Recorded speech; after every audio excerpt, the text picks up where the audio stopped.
law on our side.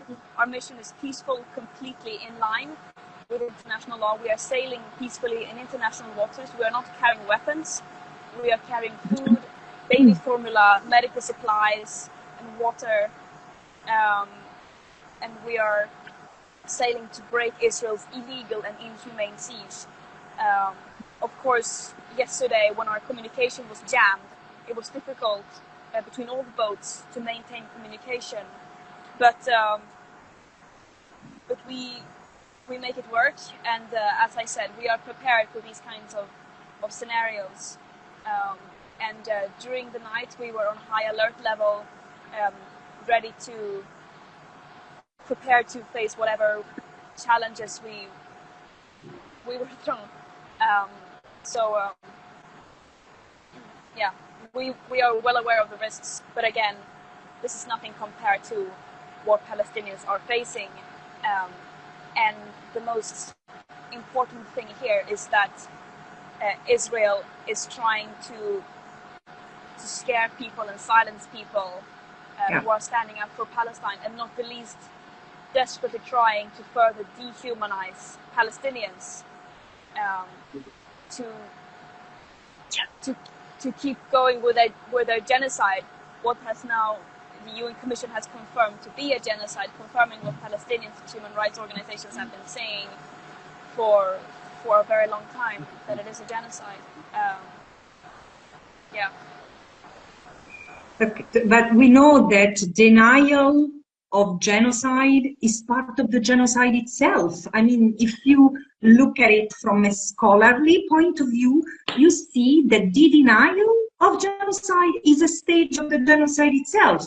What I often say is that what I find utterly shocking and disturbing is the denial of the genocide doesn't only come from Israeli leaders who are committing the genocide, who are ordering the genocide themselves, or from the generals and others who are partaking in it, but also from other parts of the world, Western intelligentsia, Western media, Western politicians who prefer not to engage with it, with this topic, with this possibility, even trumping the law, because the law, it says that the genocide should be prevented. So with so many alarms, of course, there is a duty to prevent, but they are averting their responsibility. This is the thing, that the thickness of denial is unprecedented.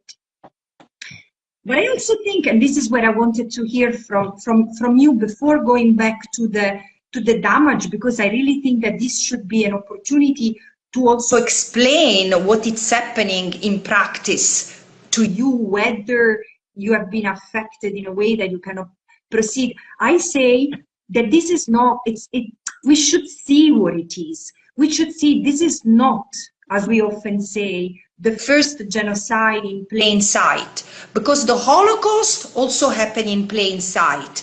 The Rwanda genocide happened in plain sight, and so the genocide in former Yugoslavia.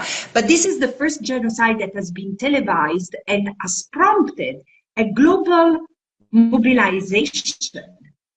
And do you feel how much people around the world, including in Palestine, are looking at you with a sense of hope that whatever you do is important and matters to them, and this is a factor of change? Whomever wants to reply. Well, certainly we're hopeful on the independent legal support vote that people will see, first of all, that this is a legitimate mission and that it has a perfectly lawful basis. We're hoping that our presence, our physical presence in the waters, will also offer, I suppose, a symbol of our confidence in the legality of the mission. And also we hope that politicians and others who are looking on and observing what's going on will understand from our communications that any potential interception or interference with the mission is entirely unlawful and should be condemned. Yeah, and in addition to this, it is important to us to show that this is a collective action of the peoples of the world, global North, global South, under united as a flotilla. So we are independent legal support boats sailing within a flotilla, hoping to support and knowingly facing not only the risks such as the one that happened last night, but also a sort of a defamation campaign by Israel to tag us as some sort of a terrorist or Hamas supporters. We've been consistently showing the world that we are civilians protected by international law, carrying humanitarian aid, that we are doctors, students, carpenters, lawyers, so-called normal people, not affiliated with any kind of Islamist ideology. And yeah, and the other important point for us as well, I mean, our function is different from the other ships, obviously, because we're, you know, fulfilling this kind of monitoring function. But we want to collate as much information and evidence as possible, and we hope that subsequent to the mission's completion, which we hope will be successful, but in the event that there are any interference or violations of international law, we hope to collate all of that evidence and make legal findings in the aftermath, and we hope that there will be consequences for any of those breaches of international law, which will be based quite solidly in an evidential basis from what we have gathered from flotilla members. I do think that this is critical. And I've said it from the beginning, I think that as important as is the growth in numbers of the boats, part of the flotilla, is the presence of lawyers, legal observers, because not only this reassures at every step the flotilla members, but also it's a way to monitor developments on the, I would say, at sea, and communicate to the media, communicate to authorities, because what's happening is that in between the incident and the knowledge of the incident, there has always been the hasbara, the propaganda, and the mismanagement of the intentional manipulation of the information. With you near, the risk is lower. Can I ask all of you, have you been contacted by governments, without giving names, but is there any particular state that has showed support to you and said, if something happens, we are behind you?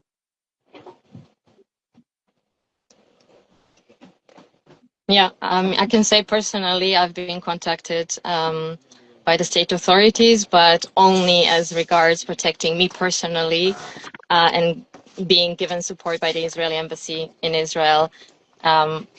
Nothing that would amount to actual respect of international law and support in case we are unlawfully intercepted in international waters. And similarly, I mean, I'm Irish, and I think Ireland has been quite vocal on its stance in relation to these matters. So I think there's quite a lot of support back home for me personally, as not quite being a member of the flotilla. Obviously, we are independent and a little bit separate, but nonetheless facing risk, and therefore I certainly am in support of, you know, from the state in relation to my own personal safety. But we would hope, I think we on the Independent Legal Support Boat would hope, and I certainly would hope, that my government would come out very strongly today and make statements condemning the attacks on the flotilla, which have occurred not just last night, but the two previous attacks on the flotilla in Tunisia. I would hope that there would be very strong statements condemning those clearly unlawful actions. Absolutely. Greta, and what has been your experience compared to the lawyers? Have you seen, even informally, any states coming forward and saying, we are behind you? Yes, there was an open letter being signed by, I think it was 16 governments, saying that they support the flotilla. But from my government, the Swedish government, I have not received any support. Rather, they have ridiculed me, especially in connection with the Madeleine. They several times were ridiculing me for doing this. Which I think is everything about their The Swedish Vice Prime Minister has said that Israel is doing the world a favor, which is absolutely outrageous. Oh, no support from the Swedish government. No. Yeah. Which is also related to your last question. We are experiencing lots of support, yes, from all over the world. The world is standing with Palestine, and the world is supporting the flotilla. But unfortunately, the people in power are not acting upon that support. We are not receiving at all, even close to enough support from them. And this mission definitely should not have to exist. We do not want to be doing this. This is a last resort. When there is a genocide happening, under international law, states have a legal duty to act, to apply real pressure, to end their complicity, and to do everything in their power to stop it, not just to speak up. This is a last resort when our governments are failing to do their legal duties, to do the bare minimum, to prevent even the worst war crimes from happening. This is us stepping up when our governments and those who are supposed to represent us are failing to do the bare minimum, which is, I think, a clear sign that the systems we have in place now are not at all working in the favor of the people. Yeah, and if I could just add to that, I mean, in terms of what Greta has said about obligations on states, you know, I think some people view these as political matters, but as Greta has outlined, they're actually matters of law. You are legally obliged under various conventions and under international law to take certain actions in certain situations, such as the present. So this isn't a matter of, you know, public persuasion or political persuasion. This is a matter of law, and all states should be adhering to those obligations. I find myself in this interesting position of moderator for once, which is interesting. And no, I couldn't. I mean, there are so many people who are following this discussion, and I mean, for many in Europe, it's in the middle of the day, so probably working hours or school hours. So thank you, everyone, and also thank you for those who will see it later.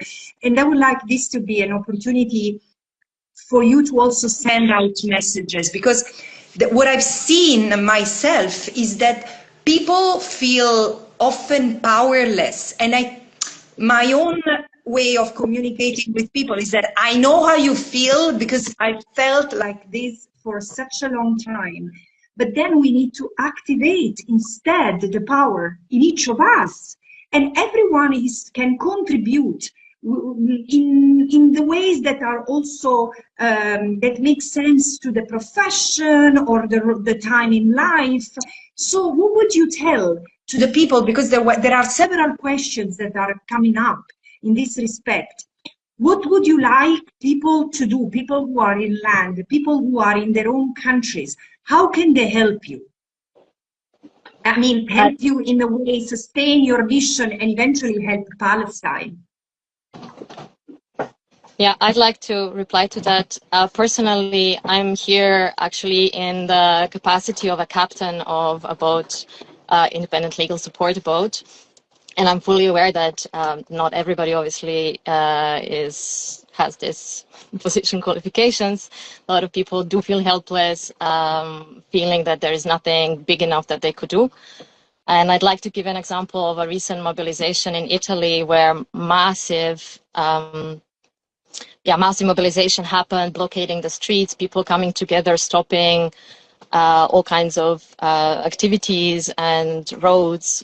There is another initiative that encourages sort of symbolic but also quite material action of not consuming on Thursdays, strikes that are happening.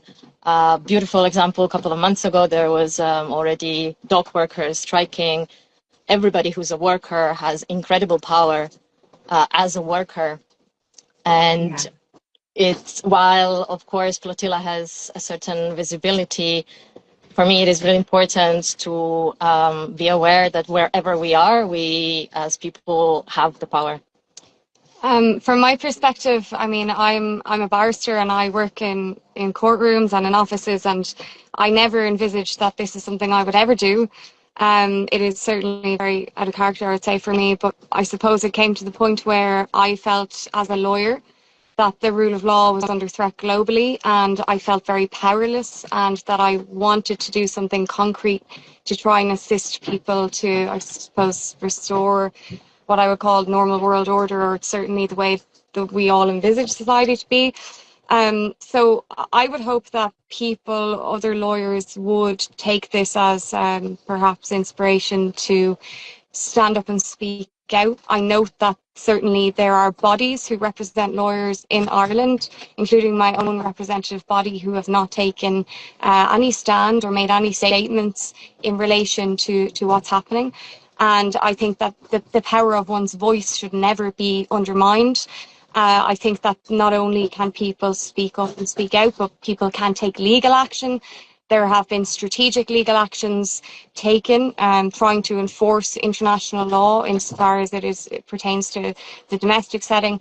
And then just, I think, an ordinary conversation and in challenging people who may have different views, presenting facts, dispelling myths, trying to make people understand that we each individually have power as consumers, as voters, and as individuals. So I think for me, that's what kind of pushed me to do this and get involved with the mission. And as collectives. Yes.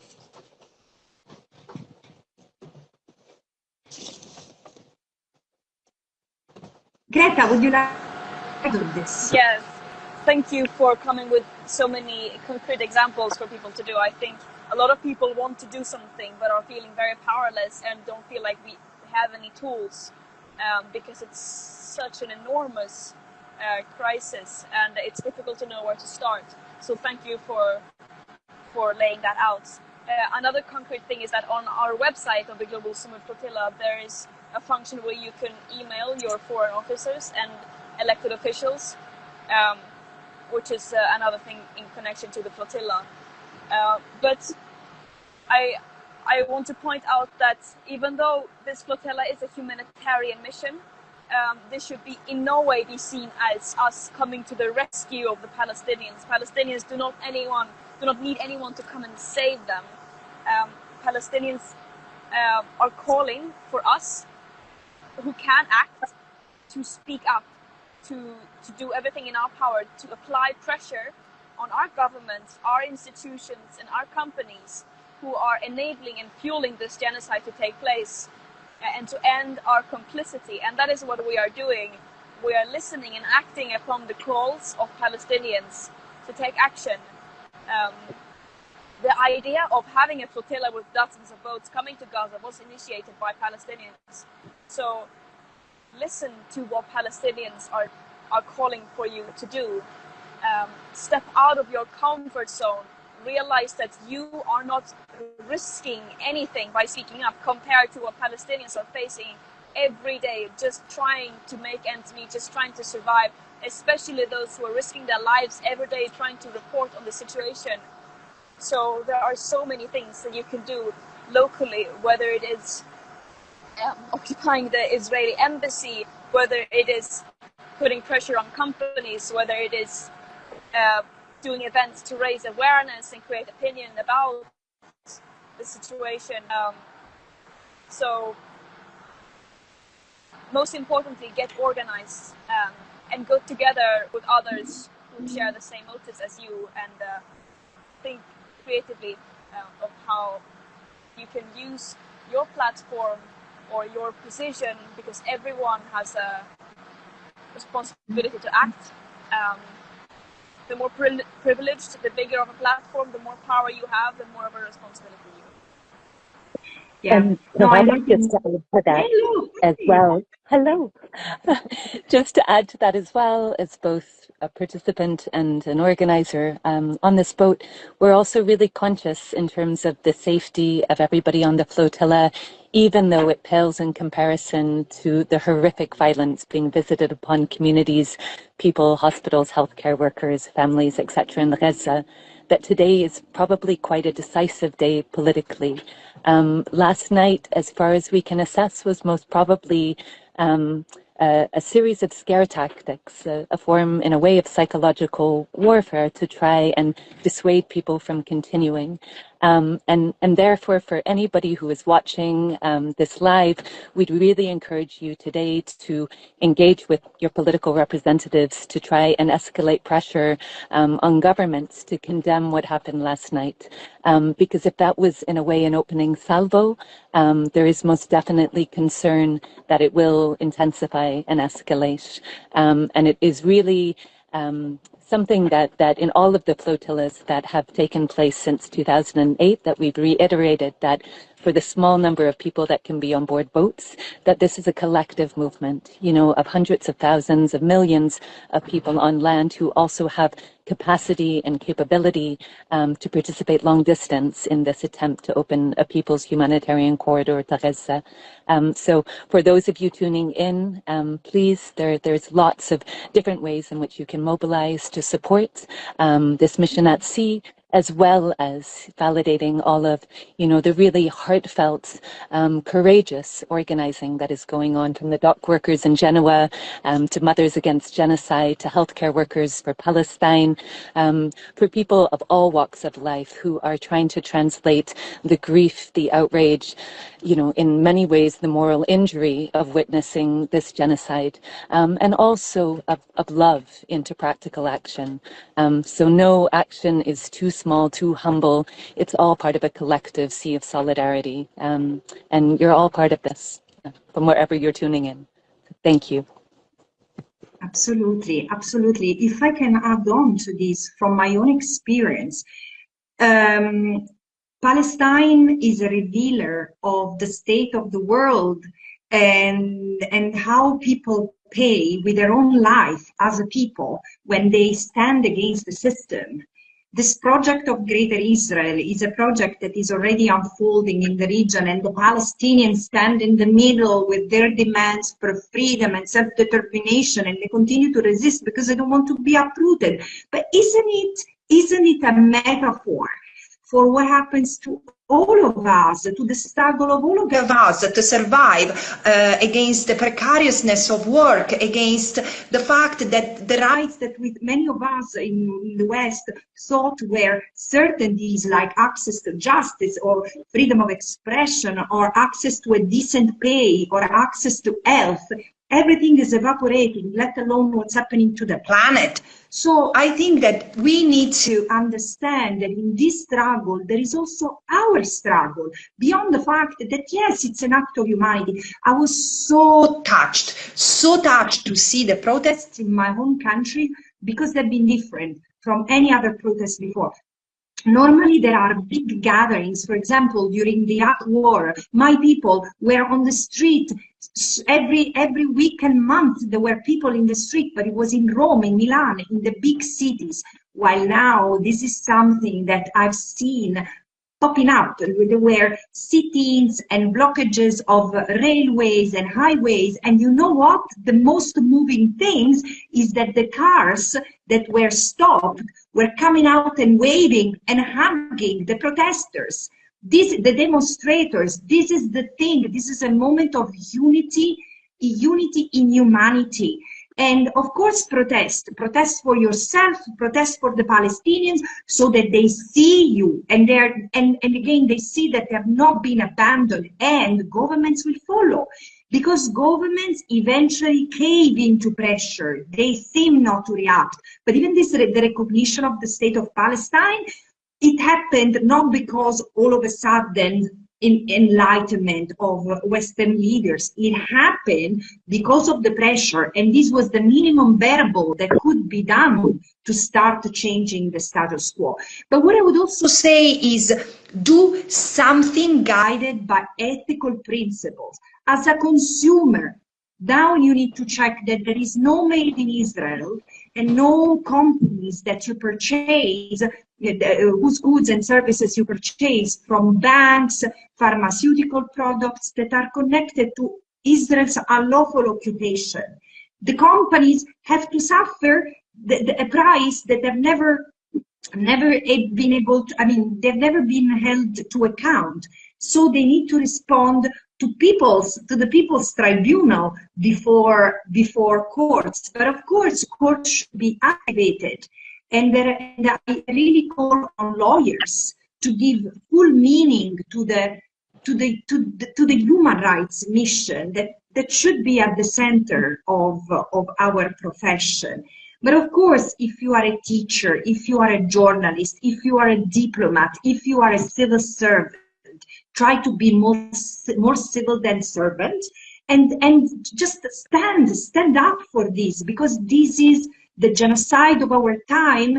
And unlike our predecessors, many of us are taking on the responsibility to stop it, and we will stop it. The more we keep, and the faster we keep on growing as a human rights movement made of independent experts, mechanics, and teachers and bakers, the sooner.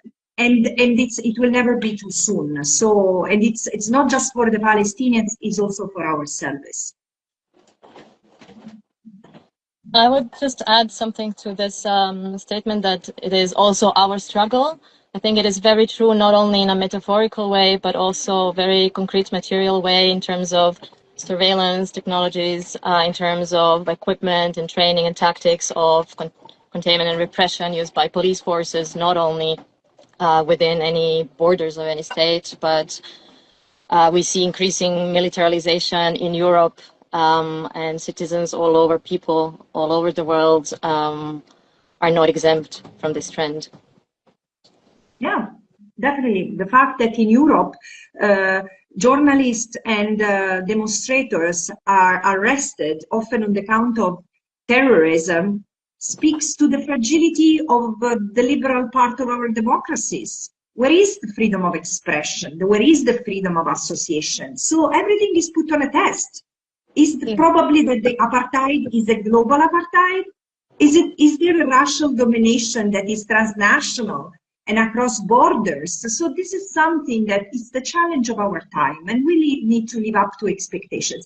I know that I don't want to keep you too busy, but I would like, before leaving you, to ask one question: is the entity of the damage that was done yesterday?